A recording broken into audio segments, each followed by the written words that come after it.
Ipinanganak sa squatter, ang pangit at walang talentong taunang ito ay pinagkaita ng lahat ng oportunidad sa buhay. Pero imbes na sumuko katulad mo nung iniwan ka ng ex mo, natuto siyang gamutin ang sarili at nagbukas ng isang lihim na klinika para sa mga taong squatter. Nagsisimula ang kwento kay Zenos at sa kanyang ampon na kapatid na si Lily na nakatira sa isang sira-sirang mansyon na mukhang bahay ng multo. At multo nga ito kasi ang pinakamasamang uri ng espiritu na si Carmela ay nakikitira sa kanila bilang roommate. Habang si Lily ay abalang ginagampanan ng pagiging mabait na may bahay na nagluluto ng masarap na pagkain para kay Zenos, si Zenos naman ay lumalabas upang gamutin at tulungan ng kahit sinong masalubong gamit ang kanyang kapangyarihang panggagamot kapalit ng pera. Siyempre habang wala siya, dumarating sa bahay ang tatlo niyang tambay na kaibigan na sina Zafaya, Lo, at Linga na may palusot na gusto raw magpagamot kahit hindi naman talaga sila nasugatan. Dahil wala si Zenos, naghintay na lang sila. Pero dahil wala silang magawa, kinulimbat nila ang niluluto ni Lily na nilaga at nilantakan lahat habang hindi siya nakatingin. Pagbalik ni Lily, hiningan niya sila ng paliwanag sa gulong ginawa nila. Pero ang tatlong Beast Girls ay nagtuturuan lang at muntik ng mag-away.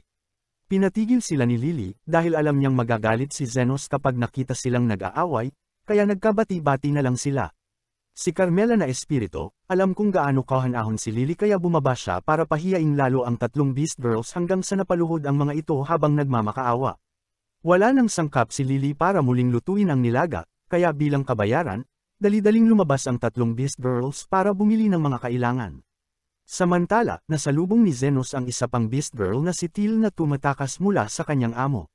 Inakusahan siya ng amo niya ng pagtakas at dinala siya sa sementeryo para parusahan.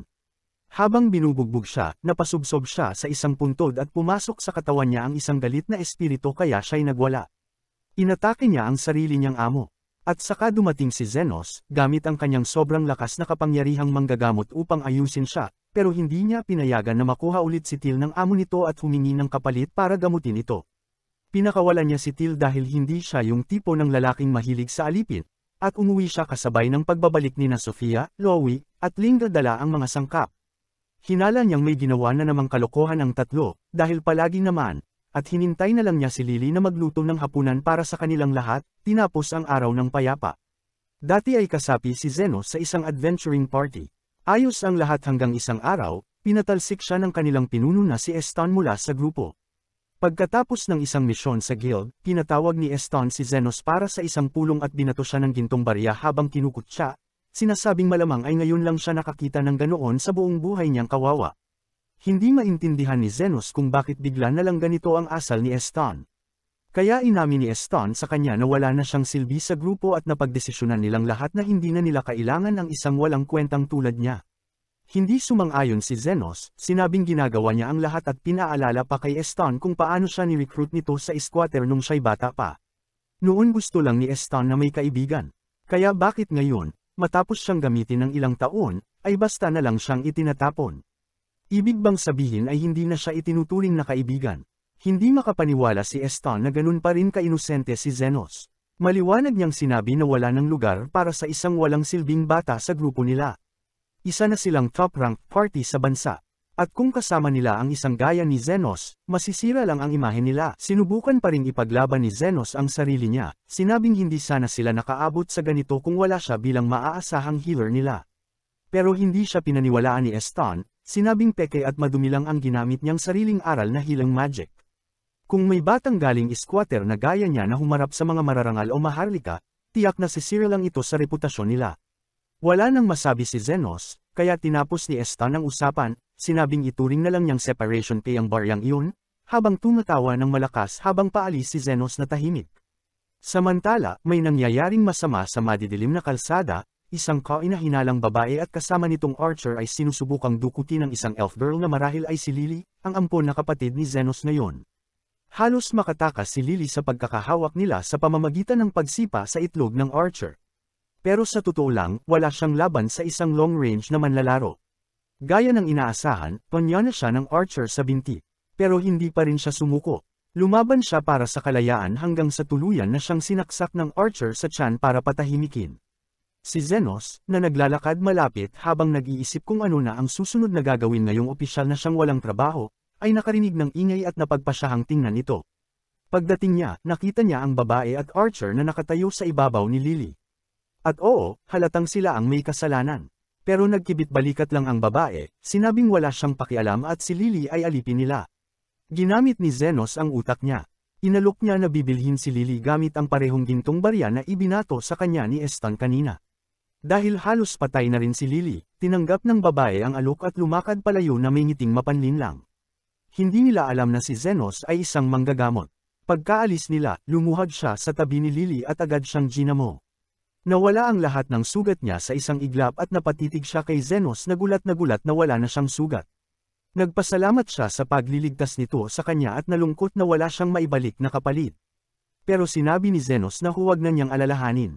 Tinanong siya ni Lily kung isa ba siyang world-class healer, at mas lalo siyang nabigla nang marinig na self-taught lang siya at wala pang lisensya sa paggagamot.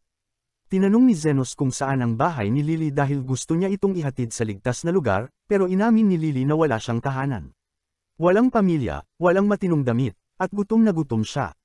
Kaya dinala siya ni Zenos sa isang lokal na kainan at umorder ng pagkain, pero para lang kay Lily. Wala kasi siyang pera para bumili rin para sa sarili niya, at marami pa siyang ibang kailangang alalahanin. Naging responsibilidad na niya si Lily. Oo, pwede sana niyang iwan si Lily sa ampunan, pero alam niya kung paano tretuhin ang mga iyon ng mga batang katulad niya. Samantala, curious si Lily sa trabaho ni Zenos. Hindi pa siya nakakita ng taong nagtatapon lang ng gintong barya na parang wala lang, kaya inakala niyang isa itong mayamang aristokrata. Pero nagulantang siya nang malamang kititanggal lang kay Zenos sa kanyang adventuring party at wala rin siyang matuluyan. Pareho sila ng sitwasyon ni Lily, pero si Zenos, may tsansa pa ring makahanap ng matinong trabaho. Habang pinag-uusapan nila iyon, may sugat ang lizardman na gumapang papasok sa kainan at humihingi ng tubig. Base sa paso at sugat, inisip ni Zenos na binaril ito gamit ng magic gun. Kita sa mukha nitong naghihirap siya, kaya agad siyang nilapitan ni Zenos at pinagaling sa oras ding iyon. Karaniwan, ang mga healer na may ganoong abilidad ay tanyag. Kaya nagtataka ang lizardman kung bakit di pa niya naririnig si Zenos. Pero kahit ganon, nagpasalamat ito at nagbigay ng 4 na gintong barya bilang kapalit sa kanyang buhay. Unang beses iyon na binayaran si Zenos para sa isang pagpapagaling, at dito siya nakaisip ng ideya, magtayo ng healing clinic. Hindi lang para kumita, kundi para maibalik ang ngiti ng mga katulad ni Lily at ng lizardman. Pero may problema, galing siya sa slums, kaya imposible para sa kanya ang makakuha ng lisensya bilang lehitimong healer, ibig sabihin magiging ilegal ang clinic niya. Kailangan niyang maging isang underground healer na lihim na gumagawa sa anino ng lipunan. Pumayag si Lily sa ideya. At mula nang technically bilhin siya ni Zenos mula sa mga poachers, itinuturing na niya itong kanyang amo. Sinabi niyang susundan niya si Zenos kahit saan. Alam ni Zenos na hindi na mababago ang isip ng bata, kaya pumayag na siyang isama ito, kahit hanggang sa makahanap siya ng mas ligtas na lugar para kay Lily.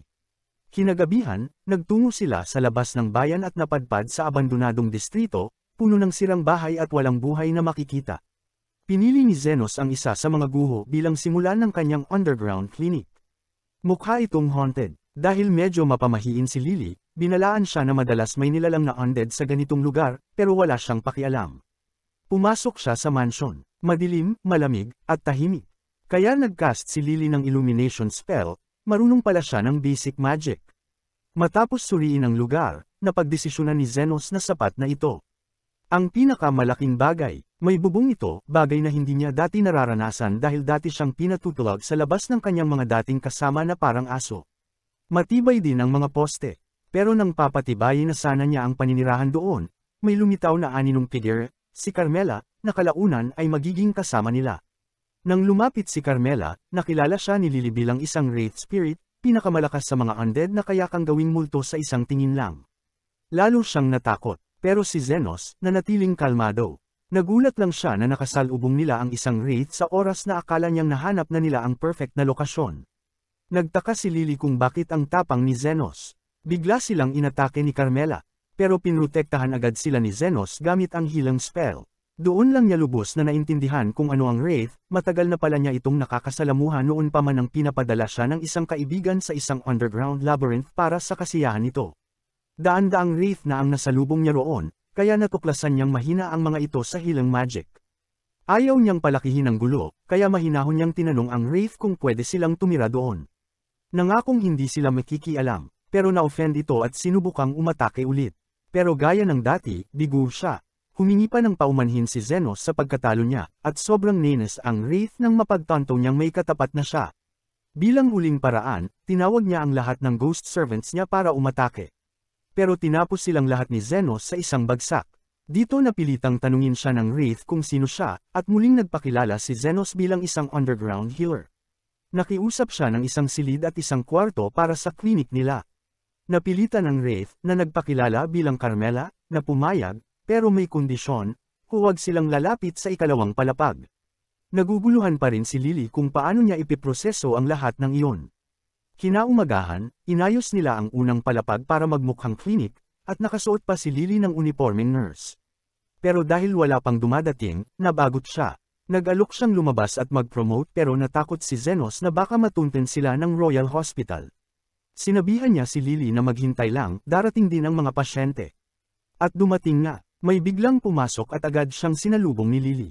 Pamilyar ang hitsura nito, parang inaasahan siya ni Zenos. May magic gunshot burn kasi siya, bagay na hindi mo pwedeng ipatingin sa regular na ospital. Pero sabi ng lalaki, hindi siya ang nagpapagamot, kundi ang kapatid niyang babae na tinamaan sa braso. Sa masusing pag-obserba, napagtanto ni Zenos na nabaril ang babae ng isang bala na may lasong mahika. Dahil nasa kamay pa rin nito ang bala, nagsimula na itong mabulok. Nang marinig ng babae ang lahat ng ito, siya ay nagulat. Nais niyang malaman kung kaya ba siyang pagalingin ni Zenos, at tiniyak niya na kaya niya, ngunit kailangan munang putulin ang kamay bago pa kumalat ang lason. Nang marinig ito, tinanggap ng babae ang kanyang kapalaran at tinanong kung magkano ang halaga ng pagpapagaling. Tumugon si Zenos na 1,000,000 yen ang kailangan, bagay na ikinagulat ng magkapatid dahil sa laki ng halaga lalo na't mawawala rin ang kanyang braso sa proseso. Upang baguhin ang kanyang isip, ipinakilala ng babae ang sarili bilang si Zaphia the Tornado. Isa siya sa 3 pinuno sa slum at pinuno ng mga lizardmen, isang kilalang nagnanakaw sa mga sakam na mga ngalakal at ibinabalik sa mga mahihirap ang bahagi ng kanyang nakukuha. Samantala, nais malaman ni Zaphia kung sino si Zenos na humihingi ng 1,000,000 yen para sa kanyang serbisyo. Tiniyak ni Zenos sa kanya na mapapalitan naman ang kanyang kamay. Lubhang ikinagulat ito ni Zaphia. Hindi niya kailanman inakalang may manggagamot na kayang magpatubo muli ng kamay. Sa narinig, nagtataka si Zenos kung bakit hindi alam ng isang manggagamot ang isang simpleng kakayahan tulad ng regeneration. Wala siyang kaalaman sa mga pamantayan ng mga manggagamot sa mundong yun dahil hindi siya nakapag-aral doon. Matapos ang pagbati kay Zaphia, agad silang nagsimula sa operasyon. Gumamit si Zenos ng mahika upang likhain ang isang talam mula sa mana na nagsilbing panestis. Ginamit niya ito upang putulin ang kamay ni Zaphia. Habang ginagawa ito, nagbato siya ng mahika sa bahagi ng hiwa upang gumaling ito at hindi gaanong masaktan ang babae. Pagkatapos, sinimulan niya ang proseso ng regeneration sa pamamagitan ng paglikha ng mga buto, pagkatapos ay mga ugat, daluyan ng dugo, mga kalamnan, at saka tinakpan ng balat. Lubhang napagod si Zenos sa ginawa. Sa kabilang banda, labis na humanga si Zaphia sa kanyang kakayahan. Inamin niyang hindi pa siya nakakakita ng manggagamot na tulad ni Zenos. Habang siya ay humahanga, tinawag siya ng kapatid niyang medyo may kabobohan at itinuro si Carmela ang Wraith na galit na sumigaw dahil hindi nasira ni Zenos ang operasyon. Umalis ito paakyat sa pangalawang palapag. Samantala, labis ang tuwa ni Zaphia sa husay ni Zenos. Nangakong ipapadala niya ang kanyang mga tao sa klinika kung kinakailangan nila ng paggamot. Kinagabihan, naghanda si Lily ng tsaa para kina Zenos at Carmela na napilitang sumama. Ngunit umakyat din agad ito matapos mapaso sa mainit na tsaa. Habang patuloy na umiinom ng tsaa sina Zenos at Lily, tinanong siya nito kung bakit palaging sugatan ang mga lizardmen. Ipinaliwanag niya na may digmaan sa slum sa pagitan ng mga lizardmen, orc, at isang hindi kilalang uri. Habang sinusubukan nilang tukuyin kung ano ang ikatlong grupo, dumating ang mga ito sa hindi inaasahang bisita. Sila ay mga werewolf na pinamumunuan ng kanilang leader na si Linga. Galit siya kay Zenos dahil ginagamot nito ang mga lizardmen na pinaghirapan nilang saktan. Dahil dito, pumunta siya upang patayin si Zenos. Sa kasamaang palad, wala siyang magawa dahil hindi niya ito masaktan kahit anong pilit niya. Bilang huling paraan, inutusan niyang sirain ng kanyang mga tauhan ang klinika na hindi nila alam ay pag-aari ng isang wraith. Sinubukang balaan sila ni Zenos ngunit hindi sila nakinig. Bigla namang nagpakita si Carmela at handa nang sirain ang mga werewolf sa galit, ngunit pinakiusapan siya ni Zenos na kumalma. Sa nakita ni Linga kung paano madaling makipag-usap si Zenos sa Wraith, inakala niyang isa itong demigod at inutusan ang kanyang mga tauhan na yumuko rito. Kinaumagahan, isang orc ang dumating sa klinika upang sabihing nais siyang makausap ng pinuno nilang si Lady Lo. Alam na ni Zenos na magiging mas kilala siya matapos ang mga nangyari sa mga lizardmen at werewolf, kaya hindi na siya nagulat na ang mga orc naman ang susunod na magpapatagamot. Ang mga pinuno ng tatlong lahi ng Beastman ay may malaking papel at yumaman mula sa paghuhukay ng mga magic stone. Isang buwan na ang lumipas mula nang magbukas si Zenos ng klinika at inaasahan na niyang makakaharap niya ang mga pinunong ito. Kaya tinanong niya ang orc kung matalino ba si Lo at kung makikinig ito habang ginagamot. Nang kumpirmahin ng orc na matalino si Lo, pumayag siyang gamutin ito. Ang leader ng faction ng mga lizardmen na si Zafaya ay nagbigay sa kanya ng mga regalo at ang leader ng faction ng mga werewolves na si Linga ay nagtatayo ng isang malaking mansyon sa tabi upang bayaran ang gulo na ginawa niya noong nakaraan. Kaya kahit na ang leader ng mga orc na si Lo ay nagdulot ng problema sa kanya, hindi siya nag-alala. Assuming na siya ay katulad ni Linga at Zafaya sa karakter at integridad. Sa anumang kaso, tinanong niya ang orc kung bakit hindi personal na dumating si Lo upang makita siya. Ipinaliwanag ng orc na hindi dinala si Lo dito dahil puno ng mga tao mula sa kalabang teritoryo ang lugar. Naiintindihan ito, kaya tinanong ni Zenos ang orc kung gaano kalala ang kalagayan ni Lo. Nang malaman niyang hindi siya makalakad, agad siyang tumayo upang gamutin siya sa kanyang lugar ng personal. Dinala siya ng orc sa harap ng isang kuweba na siyang yungib ng faction ng orc at dinala siya sa landas patungo sa silid ng trono kung saan naghihintay si Lo at ang kanyang mga tauhan para dumating si Zenos. Ipinakilala ng orc si Lo kay Zenos bilang isang umuusbong na underground healer at hindi pinalampas ni Lo ang pagkakataon upang sabihin kay Zenos kung gaano siya naging sikat dahil sa pagpapagamot sa mga tao mula sa mga slums ng maramihan. Tinanong ni Lo si Zenos kung kaya ba niyang magbigay ng anumang uri ng pagpapagaling basta't makatarungan ang bayad. Sumagot si Zenos ng oo, na nagsasabing pagod na siyang magtrabaho ng walang kapalit. Anuman, tinanong ni Lo si Zenos kung alam ba niya kung bakit hindi siya makagalaw mula sa trono. Inisip ni Zenos na ito ay isang hamon, kaya ginamit niya ang kanyang kakayahang tinatawag na scan upang tingnan ang kalagayan ni Lo dahil sa labas, hindi naman siya mukhang may anumang pinsala sa katawan. Pagkatapos ng tamang pagsusuri, napag-alaman niyang may bukol si Lo sa kanyang tiyan na nagpapalabas ng magical energy kaya't naisip niyang baka ito ay isang magic stone at hindi isang tumor. Kinatigan ni Lo ang kanyang hinala at sinabi sa kanya na ang magic stone sa loob niya ay may mataas na tendency na sumabog, ibig sabihin may mataas na pagkakataon na mamatay siya agad kung susubukan niyang gumalaw. Tinanong ni Zenos si Lo kung may naglagay ba ng magic stone bomb sa kanyang pagkain o anuman. Ngunit sinabi ni Lo na hindi ganoon. Sa katunayan, inisip niyang kwek-kwek ito at kinain ito tulad ng isang mukbanger.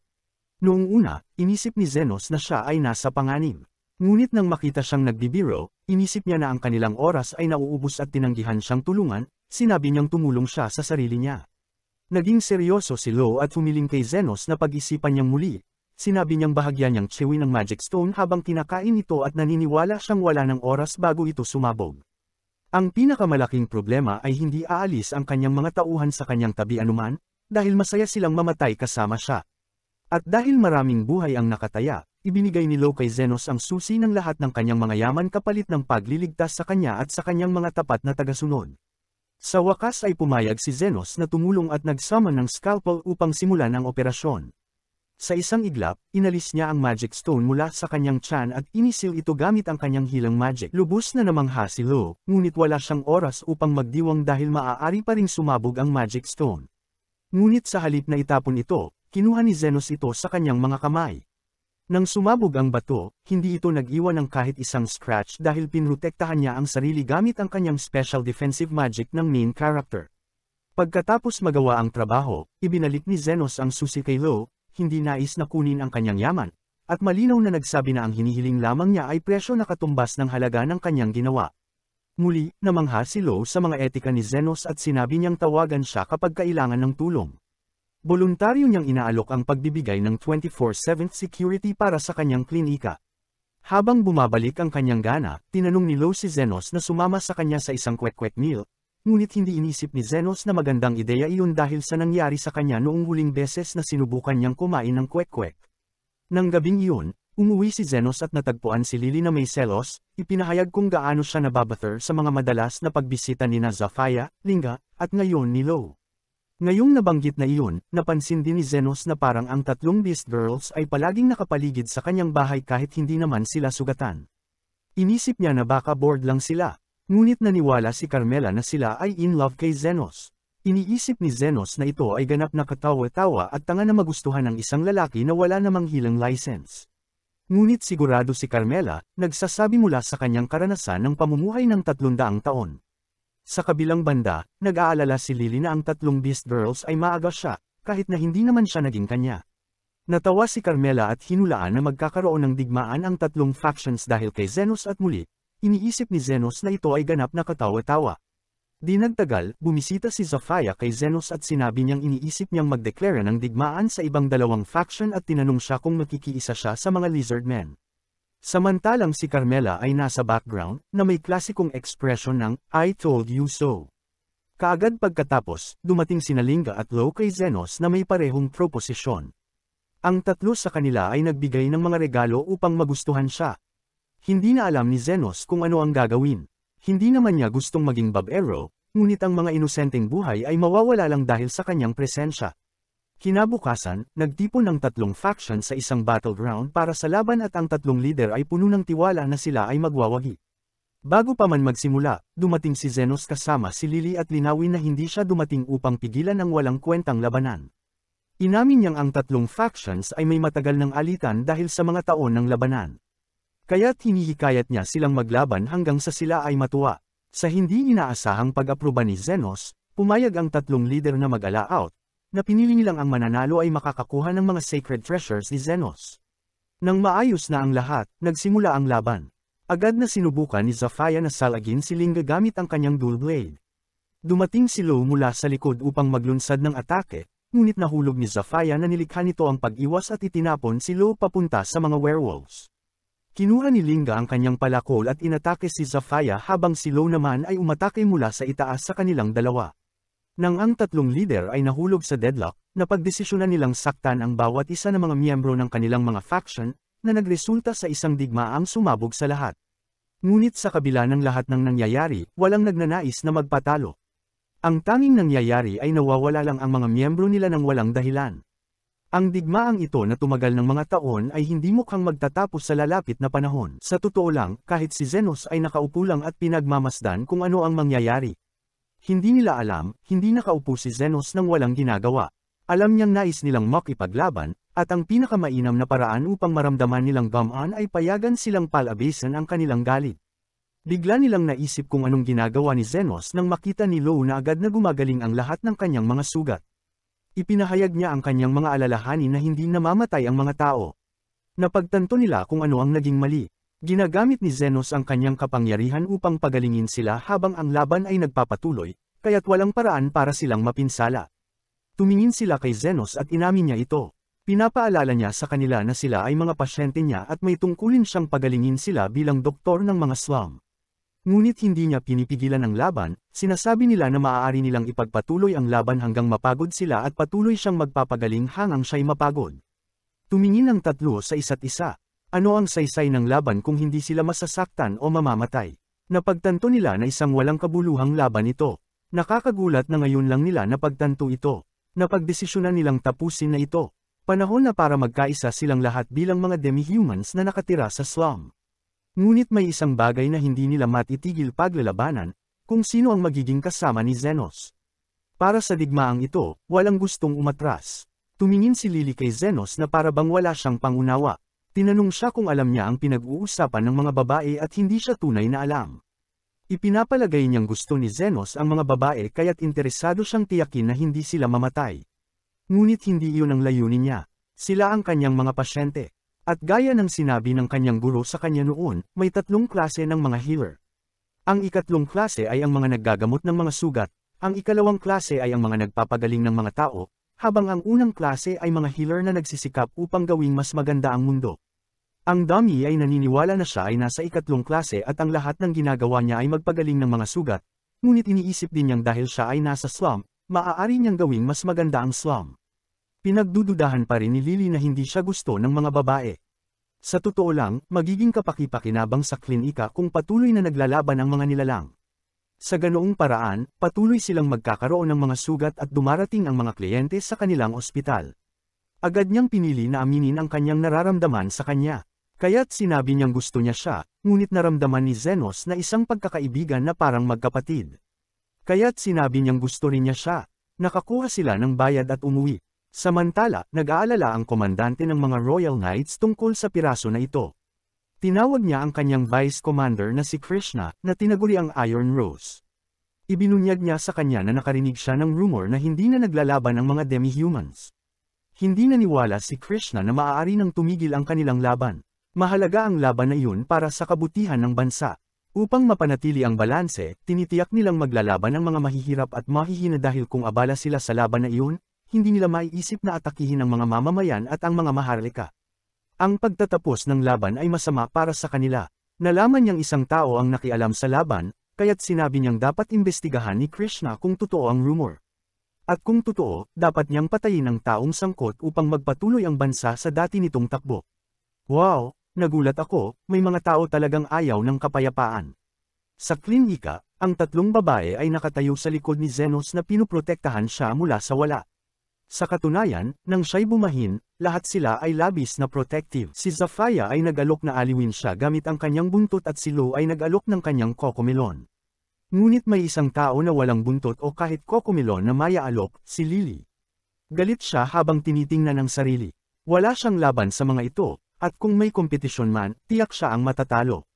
Isang bagay na kaya niyang gawin ay magluto, kaya't dali-dali siyang nagmamadaling maghanda ng tsaa. Pagbalik niya, nasaksihan niyang pinagagaling ni Zenos ang mga sugat ni Zafaya. Inamin niyang matagal nang hindi nasusugatan si Zafaya at ngayon pati ang isa sa kanyang mga lizard ay nasugatan din. Ibinunyag niyang sila ay nasugatan ng mga miyembro ng Royal Knights. Nagtalakay sila tungkol sa lakas ni Iron Rose at kung bakit siya ay patagilid na nanlurkang sa paligid nila. Pagkalabas ng usapan na iyon, nagtanong si Zenos tungkol sa hapunan at si Lily ay nag-iisip kung ano ang lulutuin. Ngunit nagsimula ng magbanggit ang mga babae ng kanilang nais na hapunan. Dahil dito, sinabi niya na hindi siya nagtatanong sa kanila at tiningnan siya ng mga babae na nagulat. Inihanda ni Lily ang hapunan at nagsalo-salo silang kumain. Habang kumakain, nagkomento si Carmela na siya lang ang makakapagbuo ng 3 pinuno ng slum at nakaramdam siya ng hinala na may masama na mangyayari. Lumipad si Carmela patungo sa kanyang lodge pagkatapos mag-iwan ng isang salita na nagpapaalala sa kanya na hindi siya ligtas. Ang mga hinala ay bihirang mali dahil kinabukasan, nahanap ni Krishna ang daan patungo sa slum. Nakita niyang ang kasiyahan sa paligid ay hindi siya makapaniwala na ito pa rin ang slum na kanyang nakikilala noon. Nakakita siya ng lizard sa daan at nagpapanggap na nawalan ng direksyon. Tinanong kung ito nga ba ang slum at tinanong kung bakit magaan ang samahan ng lahat. Sinabi ng lizard na hindi masamang mga tao ang iba pang mga nilalang at napagtanto nilang maaari silang magtulungan upang mamuhay ng magkakasama. Nang pilitin niyang magtanong kung sino ang nag-ayos, sinabi ng lizard na hindi siya kilala at hindi siya makapagsasabi ng anuman. Tumalikod siya ngunit inilabas niya ang kanyang baril upang atakihin siya. Matapang siya, kahit na malagay sa panganib ang kanyang buhay, hindi siya kailanman magsusumbong tungkol sa taong nagligtas sa kanila lahat. Inihayag niya ang kanyang katapatan kay Zenos, sinabing pwede siyang patayin kung gusto nila. Dumaan si Zafaya na may isa pang lizard at tinawag ng lizard ang kanilang pansin kaya tumakbo si Krishna palayo. Naalala niyang nasaktan niya si Zafaya noon at hindi niya maunawaan kung paano siya gumaling agad.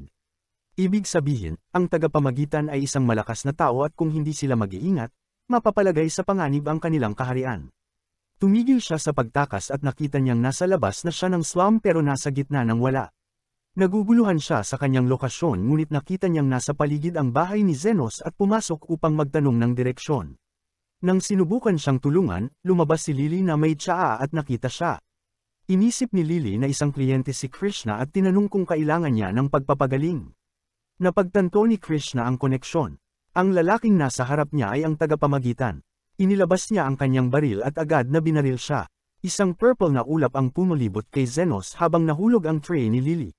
Tumakbo siya patungo sa kanyang kapatid na humihingi ng tulong ng buong kaluluwa, na hindi siya patay. Lumapit si Lily upang iligtas si Zenos ngunit hindi rin siya makapasok sa nakakalason na gas. Si Krishna ay nagmadaling mag-isip nang makita si Lily, ang elf na babae kasama si Zenos, at inisip niyang siya ay ang parehong trafficker na kanyang hinahanap na responsable sa pagdukot ng mga bata sa buong kaharian. Agad nilinaw ni Lily ang hindi pagkakaintindihan at sinabi na si Zenos ang tumulong sa kanya mula sa human trafficking gang. Humingi ng paumanhin si Krishna, inaamin ang kanyang maiinit na ulo sa pagpapaputok ng baril kay Zenos ngunit tiniyak kay Lily na hindi siya masasaktan ng labis dahil hindi nakamamatay ang gas. Subalit, nang mawala ang gas, napag-alaman na si Zenos ay walang kahit anong sugat, kaya nagtataka si Krishna kung paanong hindi siya nasaktan. Ipinaliwanag ni Zenos na gumamit siya ng depensibong mahika upang protektahan ang kanyang sarili ngunit hindi ito pinaniwalaan ni Krishna dahil wala pang kaso na nakapagpigil ng kanyang magic gun ang depensibong mahika. Ipinagpatuloy ni Zenos ang pag-aangkin na gumamit lang siya ng simpleng depensibong mahika. Kaya't lumapit si Krishna at sinuri kung siya'y hindi nasaktan, tinanong kung isa siyang sikat na sorcerer. Sagot ni Zenos na hindi siya ganoon, ngunit hindi madaling maloko si Krishna. Ibinunyag niya ang kanyang posisyon bilang Vice Commander ng Royal Order of Knights at sinabi kay Zenos na maging tapat siya kung ayaw niyang magkaproblema. Samantala, tahimik na nagmamasid si Carmela at tinatangkilik ang kaganapang ito. Inisip ni Zenos na seryoso na siya at nalaman mula kay Krishna na nagpunta siya sa slums para sa isang lihim na misyon upang hanapin ang isang partikular na tao at arestuhin ito. Gusto niyang tulungan siya ni Zenos na hanapin ang taong iyon, hindi alam na siya na pala ang hinahanap niyang tao. Hindi ipinagbigay alam ni Krishna ang detalye tungkol sa taong hinahanap, ngunit pinilit pa ring tulungan siya ni Zenos at sinabi na ito ay kanyang tungkulin bilang mamamayan ng kaharian. Kaya't walang magawa si Zenos kundi ang tumulong. Nang malaman niyang ang hinahanap niya ay ang mediator na nag-ayos ng alitan sa pagitan ng mga faction, halos magbukas ang bibig ni Zenos sa gulat. Naniniwala si Krishna na ang mediator ay lingkod ng demonyo, na nagmamanipula at kumokontrol ng mga tao mula sa anino. Sinabi ni Zenos na huwag mag-isip ng labis at pinayuhan si Krishna na iwanan na lang ang mediator, na iyon na ang pinakamainam na hakbang para sa kanya. Nagsimulang magduda si Krishna kay Zenos dahil nagsalita siya na parang kilala ang mediator. Ngunit mabilis na nakaisip si Zenos ng dahilan upang magpaliwanag at makaligtas sa ngayon. Sa anumang kaso, matibay ang paniniwala ni Krishna at ng kanyang komandante na ang mediator ay isang pambansang banta dahil mayroon itong kakayahang pagkaisahin ang mga kalabang faction. Samantala, pinili ni Lily na ipagtanggol ang mediator at sinabi kay Krishna na baka nais lamang ng mediator na makatulong sa mga tao ng tapat, maliban sa bahagi ng pagkuha ng pera mula rito. Bago makapagduda si Krishna, mabilis na nilinaw ni Lily na hindi niya kilala ang mediator. Gayunpaman, itinuro ni Zenos na malapit ng maghating gabi at iminumungkahi na dapat nang bumalik si Krishna, inalok pa siyang samahan pabalik sa bayan. Tinanong ni Krishna kung pinapaalis siya ni Zenos at syempre, oo. Sinabi ni Zenos na nais lamang niyang mag-focus siya sa kanyang misyon. Kaya't nagpatuloy si Krishna ngunit sa paglabas, napansin niya ang isang kama sa ibaba na malinaw na ginagamit sa pagpapagamot ng mga pasyente. Kailangan ni Zenos magbigay ng dahilan na nagkataon lang na may extra bed sa kanyang bahay. Nagpasya si Krishna na manatili dahil ideal ito para sa kanyang investigasyon. Nangako si Krishna kay Zenos na magbabayad siya ng renta at hindi na tumanggi si Zenos upang hindi magkaproblema. Kaya't pinayagan niyang manatili si Krishna sa kanyang underground clinic. Hindi natuwa si Lily at upang ipakita na siya lamang ang waifu ni Zenos, umupo siya sa kanyang lap sa harap ni Krishna at pinatungan ang kanyang ulo. Hindi naiintindihan ni Zenos kung bakit ganoon ang ugali ni Lily, at si Carmela, na patuloy na nagtatago, ay tinulungan si Zenos na maunawaan na ginagawa ito ni Lily dahil sa pagkainggit. Hindi ito naisip ni Zenos at iniisip niyang nagpapalabi si Carmela tulad ng karaniwan. Patuloy na alaga ni Lily si Zenos, binubuga ang kanyang tsaa upang pag-initin, sinusuklay ang kanyang buhok, at pinapakain siya ng prutas. Ngunit wala sa kanilang dalawa ni Krishna ang nag-react, kaya't napilitan si Lily gumamit ng secret weapon na tinuro ni Carmela. Hinalikan niya ang mukha ni Zenos at malakas na sinabi na hindi niya siya papatulugan ngayong gabi. Ngunit ilang minuto lang, natulog din siya. Pinatulog ni Zenos si Lily at bumalik sa common room kung saan tinanong siya ni Krishna kung kilala niya ang mga taong nagdukot kay Lily. Sinabi ni Zenos na hindi niya kilala, ngunit naniniwala pa rin si Krishna na ang slums ay isang pugad ng child trafficking at ipinaliwanag kung bakit siya nagputok ng baril kanina. Muling humingi ng paumanhin si Krishna sa kanyang pagdeduce ng mabilis at ipinagmamalaki ang kanyang pagiging perpektong Vice Commander ng Royal Order of Knights ngunit tao rin siya at maaaring magkamali. Binago ni Krishna ang paksa at tinanong si Zenos kung kaya ba ng isang Master Healer na i-regenerate ang isang braso tulad ng isang Master Wizard na kayang protektahan ang sarili gamit ang depensibong mahika. Sinubukang linawin ni Zenos na hindi siya Master Wizard, ngunit ang kanyang pansin ay nakuha ng banggitin ni Krishna ang Master Healer na kayang mag-regenerate ng buong braso. Hindi siya pinansin ni Krishna at gumawa ng sariling conclusion na tanging ang pinakamataas na antas ng mga healer lamang ang makakagawa nito. Kaya't hindi niya maintindihan kung paano ang ganoong tao ay narito sa slums o kung bakit siya nagpagaling ng braso ni Zaphia. Tinanong ni Zenos kung paano niya alam ang tungkol dito at inamin ni Krishna na siya ang nagkasugat sa braso ni Zaphia, kaya't siya ay isang kaaway ni Zenos dahil si Zaphia ay kaibigan niya. Hindi pa rin maintindihan ni Zenos kung bakit ganoon ang takot ni Krishna sa slums at ipinaliwanag ni Krishna na ang kanyang ina, isang napakabait na babae, ay palaging pumupunta sa slums araw-araw upang magbigay ng pagkain sa mga gutom hanggang isang araw, pinatay siya ng isang tao na nakatira doon. Si Krishna na isang bata pa noon ay nalaman mula sa investigasyon na ang kanyang ina ay pinatay ng isang grupo ng mga tulisan na nais nakawin ang kanyang wedding ring. Mula noon, nagpasya si Krishna na maging isang hindi matitinag na bayani. Isang taong may kakayahang maghatid ng katarungan sa mga nagdusa ng hindi makatarungan at parusahan ang mga kriminal, lalo na ang mga mula sa mga slum, upang matiyak na walang ibang bata na mapaghiwalay sa kanilang ina tulad ng nangyari sa kanya. Pagkatapos niyang matapos ang kanyang kwento, umaga na at umaalis na siya sa kanyang klinika. Habang naglalakad, ramdam ni Zenos ang labis na awa para sa kanya. Paano mangyayari na ang isang babaeng labis na nagmahal sa mga tao sa slum ay mapapatay ng mga parehong tao na kanyang minahal at pinrotektahan sa slum? Alam natin na siya ay mabait at naniniwala na ang bawat isa ay may mabuting ugali. Agad itong napansin ni Carmela at bumaba siya upang makipag-usap sa kanya. Sinabi niya kay Zenos na hindi niya kailangang mag-alala tungkol sa sinabi ni Krishna at hindi ibig sabihin na mabuti ang kanyang ina o na siya na parehong tao na may galit sa kapayapaan sa slum ay isang mabuting tao. Ipinayo niya na bilang isang tao na nakatira na ng 300 taon, alam niya kung ano ang ibig sabihin na makatagpo ng mga tao tulad ni Krishna. Nagpapasalamat si Zenos sa magagandang salita ni Carmela at pinaalala pa niya kay Zenos na hindi pa niya tinanggal ang bandila na inilagay niya sa labas ng klinika. Ang bandila ay upang pigilan ang mga demi-human na pumasok sa klinika upang hindi makatagpo si Krishna. At sa totoo lang, naging epektibo ito dahil walang dumalaw noong naruroon si Krishna. Nang matanggal ang bandila, pumasok si Zaphia para sa kanyang paggamot. Kasabay nito, bumalik si Krishna. Swerte na lang, hindi maganda ang kanilang muling pagkikita. Hindi kailanman naging maganda ito. Pareho nilang inilabas ang kanilang mga baril upang magpaputok sa isa't isa ngunit agad na nakialam si Lily. Sinabi niya na nawalan din ng daraanan si Zaphia at tinutulungan nila siyang makapunta. Saglit, bakit nila iniisip na paniniwalaan ito, gaya ng inaasahan, hindi ito tinanggap ni Krishna. Nagpatuloy siyang magtanong kay Zaphia kung paano muling tumubo ang kanyang braso pagkatapos siyang barilin. Ipinilit ni Zaphia na may isang tagapamagitan na may kapangyarihang magpagaling. Hindi interesado si Zaphia sa buong usapan. Sinabi niya na natagpuan na niya ang kanyang daraanan at nais na umalis. Bago umalis, iniwan ni Zaphia si Krishna ng isang payo na kung nais niyang hanapin ang taong namamahala sa human trafficking, dapat niyang hanapin ito sa loob at hindi sa labas. Nais niyang maunawaan ni Krishna at ipinaliwanag ni Zaphia na ang pinuno ng grupo ng human trafficking ay isang aristokrata at hindi isang mahirap na tao sa slum. Hindi maniniwala si Krishna sa mga sinabi nito. May pananaw siya na ang mga mayayaman ay mabuti at ang mga mahihirap ay masama. Nang sabihin ni Zaphia kung sino ang aristokrata, siya ay isang mayamang noble na tinatawag na Kalinder. Hindi naniniwala si Krishna. Nagalit si Zaphia. Nagmura siya na ang tanging tao lang na naniniwala sa mga mahihirap ay ang tagapamagitan na nais patayin ni Krishna. Ipinagpatuloy pa niyang turuan si Krishna na ang pagiging mahirap ay hindi nangangahulugang masama sila at dapat niyang baguhin ang kanyang pananaw. Naging matindi ang pag-uusap at nakialam si Zenos. Ibinunyag niya na siya ang tagapamagitan ngunit hindi angkop ang kanyang personalidad sa ideya ni Krishna ng tagapamagitan.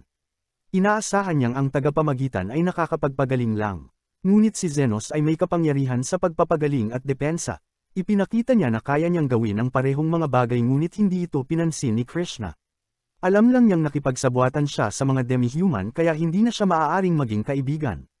Naglakad siya palayo na galit. Ngunit hindi siya umuwi. Sa halip, nagdesisyon siyang bisitahin si Kalinder. Nang makipagkita siya, sinabi niya na nakarinig sila ng masamang balita tungkol sa seguridad sa paligid ng lugar na iyon kaya nais niyang tiyakin na ligtas siya. Nais niyang makita ang kanyang kagamitan sa seguridad at nang samahan siya, mukhang maayos ang lahat. Malapit na niyang tanggapin na nagsisinungaling si Zaphia nang bigla niyang maisip ang pamamahagi ng kanyang seguridad. Nagkunwari siyang nais magtungo sa banyo kaya naglakad-lakad siya sa paligid ng bahay. Nakakita siya ng isang balon at tumalon sa loob ng walang pag-iisip. Nang pumasok siya, may nakita siyang isang tanawin na ikinagulat niya ng lubos. Maraming batang nakatali doon. Talaga, ang lalaking ito ang human trafficker. Ang mga mata ng mga bata ay nakatali ngunit narinig nila ang kanyang boses at nakaramdam ng kaluwagan kahit na natatakot. Nang subukan niyang iligtas sila, dumating si Calendar at binaril siya gamit ang kanyang baril. Bumagsak siya sa lupa, tinitingnan ng mga bata at nagsisisi na hindi niya sila mailigtas. Nais niyang magpasalamat sa kanyang ina na nagsasabing hindi siya maaaring maging isang bayani. Nilapitan siya ni Calendar. Tinanong siya kung bakit hindi siya nagmamasid sa kanyang sariling buhay at bakit kailangan niyang manghimasok sa buhay niya. Paalala niya na siya ay isang aristokrata at wala siyang karapatang manghimasok bilang isang kabalyero. Nakikita na ni Krishna ang langit. Pakiramdam niya malapit na siyang mamatay ngunit dumating ang kanyang mga tagapagligtas. Ipinakita ni Zaphia ang sarili at dumating din si Zenos. Banta ni Calendar na papatayin niya sila at nang binaril niya si Zenos, lumabas ito na hindi nasaktan. Lumapit siya kay Calendar at patuloy na binabaril siya. Nang lumapit siya kay Calendar, kinuha niya ang baril mula sa kamay nito at inatake si Calendar na akala ay mamamatay siya agad. Sinabi niya kay Calendar na dapat siyang humingi ng paumanhin ngunit hindi alam ni Calendar kung kanino siya dapat mag-sorry. Nagmakaawa si Calendar na huwag siyang patayin at basta-basta na nag-apologize kay Krishna ng galit. Binabaril siya ni Zenos ngunit hindi siya pinatay. Pakiramdam ni Krishna na malapit na siyang mamatay. Nakiusap siya kay Zenos na iligtas ang mga bata ngunit sinabi ni Zenos na siya mismo ang dapat gumawa nun. Pinagaling siya ni Zenos at nagulat siya kung sino siya. Tinawag niya siyang bayani at sinabing hindi siya maaaring maging bayani. Ngunit ipinakita sa kanya ni Zenos ang mga bata at kung paano nila siya tinitingnan bilang bayani. Pumunta siya sa mga bata at natuwa sila. Sinabi ni Zenos sa kanya na ang isang bayani ay hindi ang taong perpekto, kundi ang taong handang iligtas ang iba. Umalis sila roon kasama ang mga bata at sinabi ni Zenos na kailangan niyang bayaran ang mga bayarin. Ngumiti siya sa kauna-unahang pagkakataon at pinagtawanan siya na mukhang awkward ang kanyang ngiti. Ilang araw ang lumipas, namili ng mga groceries si Zenos kasama si Lily. Ngunit habang dumadaan siya sa ilang pamilyar na kalye, bumalik sa kanya ang mga alaala ng kanyang pagkabata. Dati siyang isang ulilang bata sa squatter hanggang sa isang araw ay dumating ang isang adventurer na nagngangalang Aston na naghahanap ng mahihire. Wala siyang pakialam kung ano ang kayang gawin ni Zenos dahil gusto lang niya ng taong tag-otos at magiging alipin niya. Sinabi ni Zenos kay Aston na marunong siya ng healing magic pero pinagtawanan lang siya nito dahil imposibleng ang isang mahirap na ulila mula sa squatter ay may ganoong edukasyon. Gayunpaman, tinanggap ni Aston si Zenos sa kanyang grupo at nagsimula silang gumawa ng mga pakikipagsapalaran. Kapag lumalaban si Aston sa mga halimaw, nananatili si Zenos sa likuran niya at pinapagaling agad ang kanyang mga sugat, kaya naramdaman ni Aston na parang wala siyang kamatayan. Akala niya ay dahil lahat ito sa kanyang sariling galing at wala namang silbi si Zenos na nakatayo lang sa likuran. Kaya pinaalis niya ito. Sa kasalukuyan, pinamumunuan ni Aston ang kanyang grupo na Golden Phoenix papasok sa isang lungga ng mga halimaw dahil may makapangyarihang noble na nag-utos sa kanila na kumuha ng balahibo ng halimaw. Chill lang ang lahat at ang ilan ay lasing pa dahil parang celebrity ang Trato sa kanila kahit saan sila magpunta. Pagkapasok pa lang nila sa kuweba ay agad nilang nakita ang mga Flame Fox at iniutos ni Aston sa isang kasama na gumamit ng defensive spell bago siya sumugod ng pabaya. Kinagat ng halimaw ang kanyang kamay na nagdulot ng matinding paso kaya natarante si Aston dahil hindi siya sanay sa sakit. Samantala, inatake rin ng mga Fox ang iba pang miyembro ng grupo at pakiramdam ni Aston ay napapaligiran siya ng mga inutil. Lumapit siya sa taong in charge sa defensive magic na hindi maayos makapag-focus ng mana dahil sa hangover. Inutusan ni Aston ang lahat na umatras at pagkalabas nila ng kuweba ay nagsimula silang magsisihan sa pagkabigo. Naisip ng defense guy na baka si Zenos ang talagang gumagamot sa kanila noon pa man. Tumanggi si Aston na paniwalaan ito dahil hindi naman niya napansin pero nagpasya siyang kumuha ng bagong healer na may tamang kwalifikasyon. Ilang linggo ang lumipas, bumalik sina Aston at ang kanyang grupo sa kuweba kasama ang healer na si Human.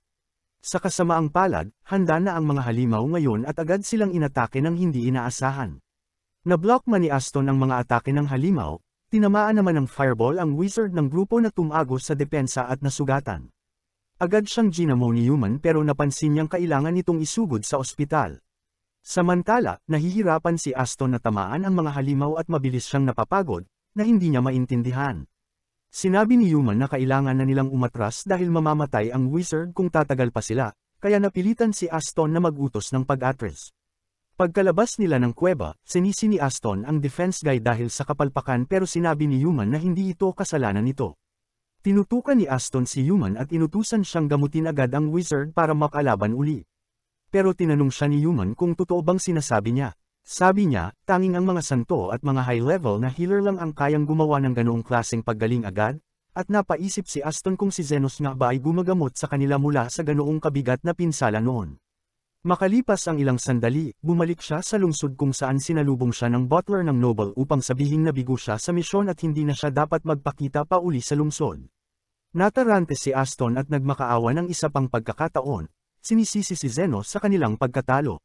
Binigyan siya ng butler ng isa pang tsansa at nagdesisyon si Aston na kunin muli si Zenos upang magamit ang kanyang talento at muling sumikat. Di nagtagal, nagtungo sina Aston at ang defense guy na si Gael sa squatter upang hanapin si Zenos. Nagpasya silang humingi ng tulong mula sa 3 demi-human na tribo. Una nilang pinuntahan ng tribong Lizardman at sinabi ni Aston kay Zaphia na hinahanap niya ang isang healer na nagngangalang Zenos na dumating sa squatter 2 buwan na ang nakakalipas. Natawa ng sobra si Zaphia nang marinig yun at nagsabing mukhang ang tanga si Aston para paalisan ang isang taong kasing galing ni Zenos. Na-offend ang pulang buhok at sinubukang bunutin ang kanyang espada pero umatras agad ng mapansing napapalibutan siya ng mga mandirigmang butiki. Sinabihan siya ni Zaphia na umuwi na lang dahil wala siyang oras, at pati si Zenos, para makipag-ayos sa mga katulad niyang tanga. Galit na galit si Aston sa narinig pero isang malamig na tingin mula kay Zaphia ang nagpaalala sa kanya ng agwat ng lakas nila kaya umatras siya agad.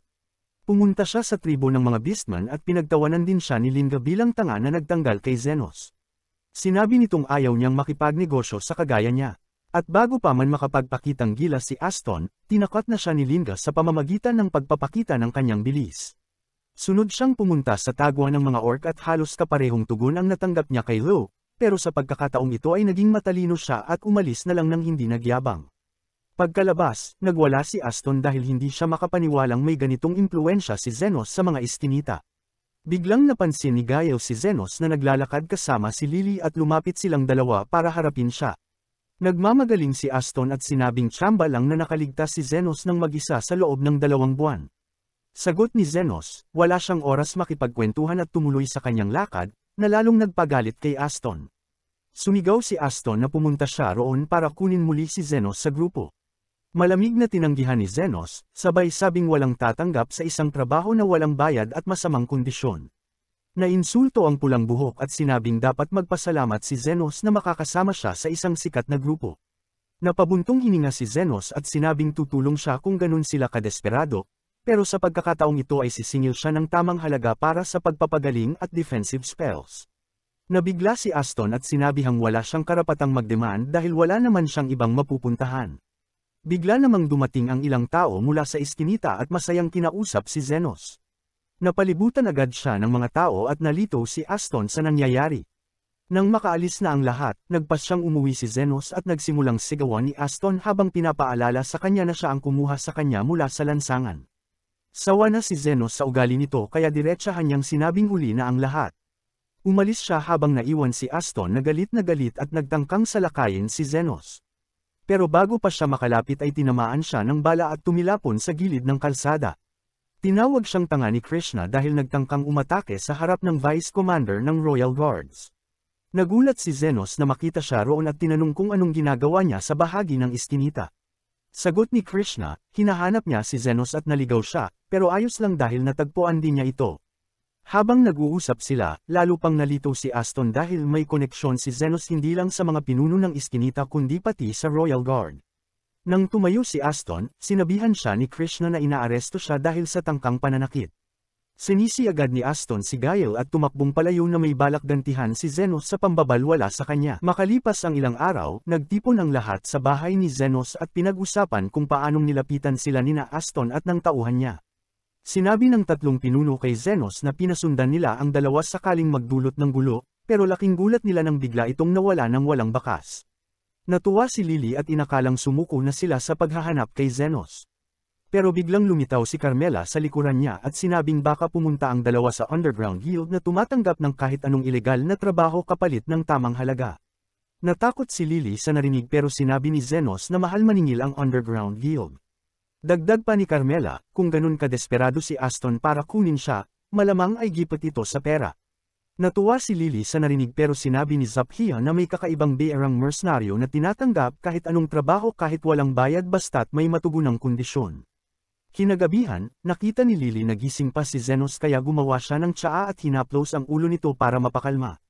Nakatulog agad siya at nang may tabi ni Zenos siya sa kama, nadatnan niya si Carmela sa labas na naghihintay. Hinimok siya nitong magsalita ng malaya tungkol sa kanyang grupo at sinabi ni Zenos na dapat ay sinuntok na lang niya si Aston noong nakita niya ito. Nagsimula nang magtanong si Carmela kung paano siya naging mahusay sa healing magic at sinabi ni Zenos na sinubukan niyang buhayin ang isang patay noong bata siya pero malupit siyang pinarusahan ng kanyang guro dahil doon. Nagulat si Carmela sa narinig dahil bawal ang rin emission at nagsimulang ikwento na may mga artificial life forms 300 taon na ang nakalipas noong buhay pa siya. Ikinwento niya ang tungkol sa mga nakakatakot na golem na ginamit ng Demon Army sa gyera laban sa tao. Nang matapos ang kwento, nagpas siyang matulog si Zenos. Bigla na lang yumanig ang lupa at lumipad si Carmela para tingnan ang nangyayari sa iskinita. Nakita niyang may ilang bahagi ng iskinita na nasusunog at isang dambuhalang golem ang nagwawala roon.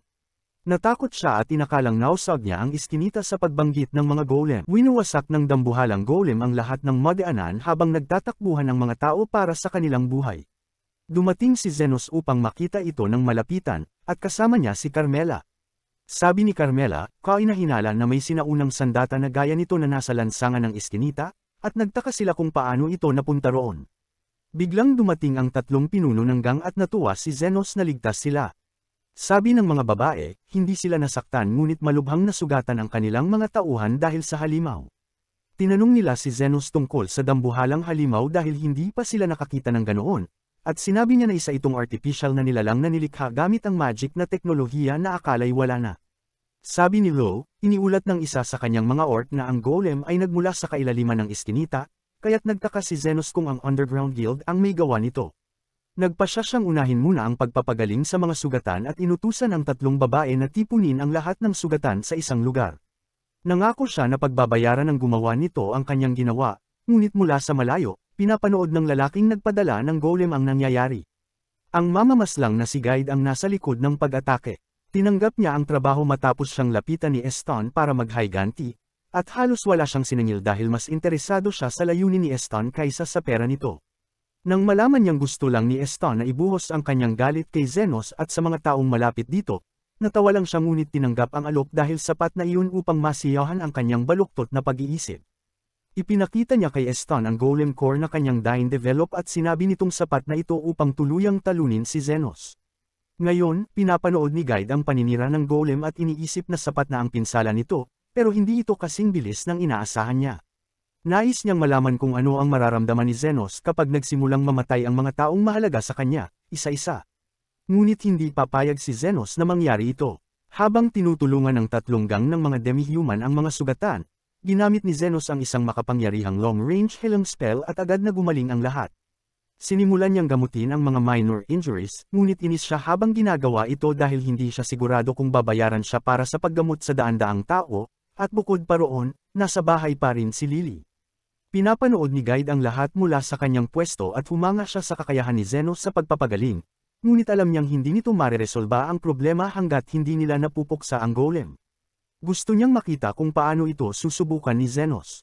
Nang matapos ni Zenos ang paggamot sa lahat ng sugatan, nakahinga na siya ng maluwag. Tinitigan niya ang golem na patuloy pa ring naninira at naisip kung aalis din ba ito kapag nagsawa.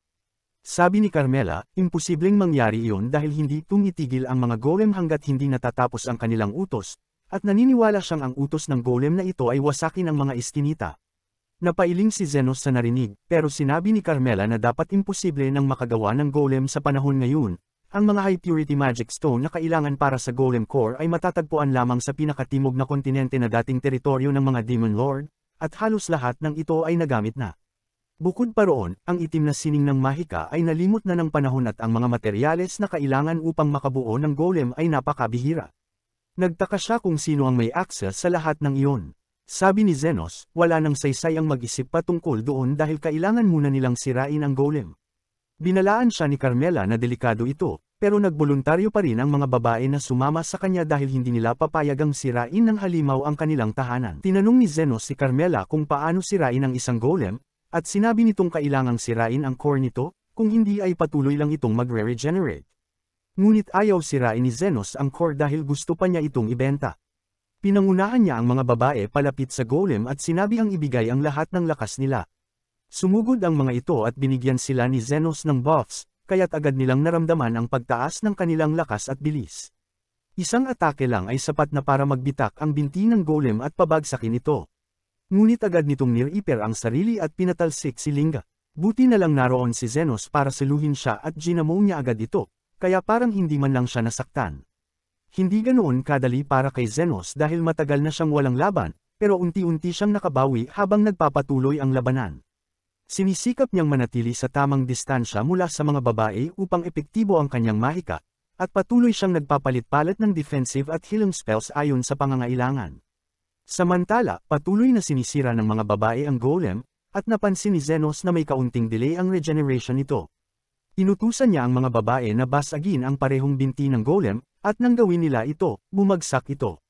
Ngunit huli na nilang napansin na may isang batang babae sa lugar na hindi nailikas sa oras at babagsak ang golem sa kanya. Natarante si Zenos dahil hindi niya malinaw na makita ang bata upang gamitan ng defensive magic, kaya't sumugod siya agad upang protektahan ito. Hindi siya umabot bago bumagsak ang golem, pero sa gulat niya, mismong ang golem ang gumawa ng paraan upang protektahan ang bata. Nagtaka si Zenos sa nangyari, pero agad niyang sinuri ang golem habang tumatakbo palayo ang bata. Nang matapos niya ang pagsusuri, dumating si Carmela at sinabi niyang kakaiba ang kilos ng golem. Sinabi ni Zenos na hindi ito ganap na artificial, ang core ng golem ay nasa kaliwang bahagi ng dibdib nito, at hindi lang ito magic stone kundi si Eston mismo. Nakikita ni Guide ang lahat ng ito mula sa malayo at napapangiti siya sa sarili habang pinapanood si Zenos na unti-unting nabubunyag ang kanyang panlilinlang. Mga hindi perpektong magic stone lang ang meron siya, at ang pinakamabisang paraan para makagawa ng golem core gamit ang mga ito ay pagsamahin ito sa isang tao. Gayunpaman, ang mga golem na gawa sa ganitong paraan ay mahirap kontrolin. Pero inisip ni Guide na dahil si Eston ay isang hanggal na punong-puno ng negatibong emosyon, hindi na ito magiging ganoon kahirap kontrolin. Pinaniwala niya ang pulang buhok na kailangan niya ang magic stone para sa kanyang paghihiganti at pinagsama ito sa kanya upang malikha ang core ng golem.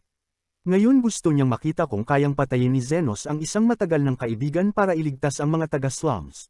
Subalit plano ni Zenos na harapin si Eston ng personal. Sinabihan niya ang mga babae na umatras dahil siya lang ang makakagawa nito at sumunod naman sila. Umalis din si Carmela dahil malapit nang sumikat ang araw, at naiwan si Zenos na mag-isa kasama ang golem. Sigurado siya na si Eston ay nasa loob pa rin nito. Sabi niya na parang hindi ka panipaniwala na ang isang makasariling tao tulad niya ay magliligtas ng bata. Pero naalala niya na ang dahilan kung bakit sabik si Eston sa pera ay dahil namatay ang kanyang kapatid na babae sa sakit at wala siyang perang pambili ng gamot. Tinanong ni Zenos kung naalala ba niya ang kanyang kapatid noong nakita niya ang batang babae, at inisip na baka may natitira pang pagkatao kay Eston, pero huli na ang lahat. Gumawa siya ng espada gamit ang mana at sumugod sa golem, tinaga ang parehong braso nito ng malinis. Habang umuungol ang golem, muli siyang sumugod at tinaga ito sa dibdib gamit ang buong lakas, kaya lumitaw si Eston na nakasiksik sa loob nito. Sinabi ni Zenos na ito na ang katapusan at pinutol siya ng walang pag-aalinlangan. Nagulat si Guide sa nakita dahil hindi niya inaasahang magiging ganito kawalang awa si Zenos, pero naunawaan din niyang baka ito ay paghihiganti para sa lahat ng masamang ginawa sa kanya.